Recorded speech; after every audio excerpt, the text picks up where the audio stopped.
we are on to the evaporation towers. The evaporation towers are a key point moving forward in the pack.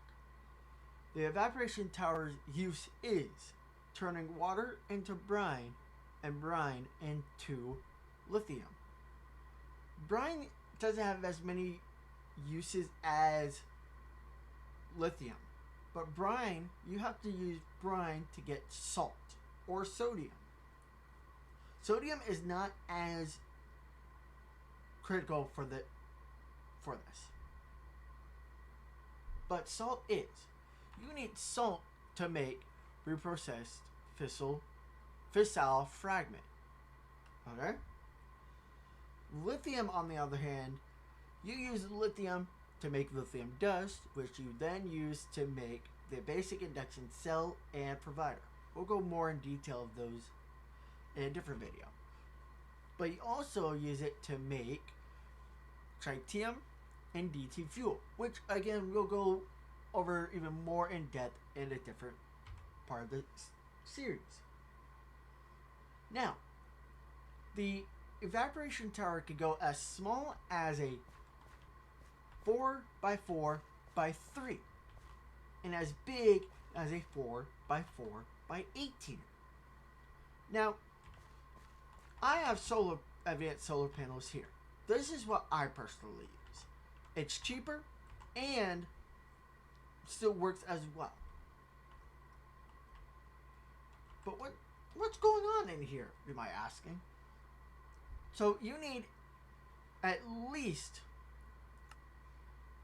80.32 degrees Fahrenheit to turn it into brine. Then for the brine, for liquid, to turn to liquid lithium, same thing. Now there is another way you can make this. It's by using the resistive heater. Now I've never done this. I gotta recommend this in our Discord. Definitely go check it out in the description. But supposedly you can use these to exceed the max heating. Now, like with all the structures, when we will build this in a moment, we're just going to test this out real quick.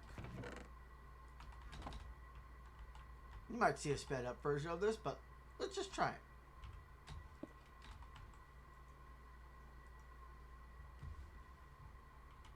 That is actually heating up. Is that actually heating this?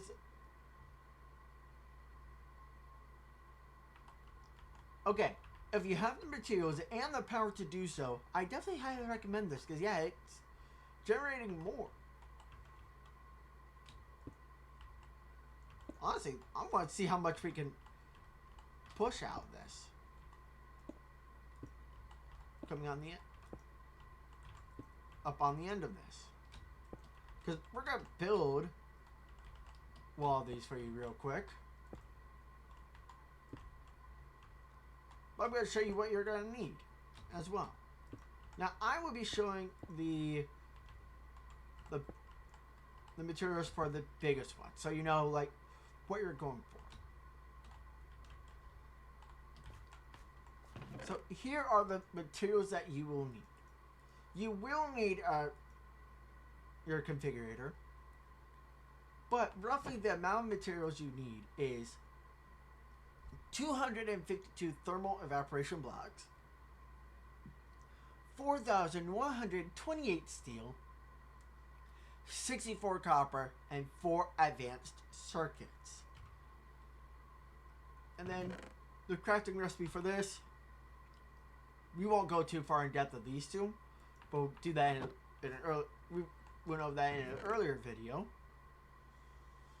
But yeah, this is the general version of it. So we're going to just go ahead and make a second one real quick. You'll also need a way to pump water in and power. So we're going to set one of these up. I'll explain the string and the glass in a moment. But building it goes as follows. Now, if you somehow still don't have your if you still don't have your particles turned on, definitely turn them on. Because this is one of those builds that you're going to want it on. So, let's do this.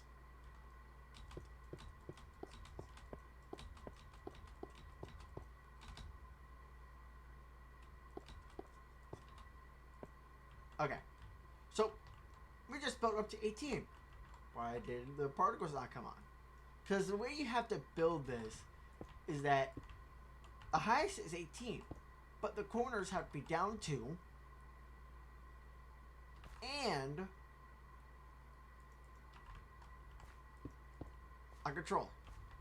But then you also need at least 2 in, so you get the next material in. Now we're gonna actually check something. Okay, so you can have like this, but I don't know if I don't think the heaters will work at that point. So that is how you build it. Now, some good tips, actually, I'm going to hold off on these tips for when we get to the fusion reactor. But what is with the string in glass? As most of you have realized by now, we have seasons in this pack. How these structures work is that you can't have anything on the inside, not even snow. Even one layer of snow causes the whole entire thing to just stop working.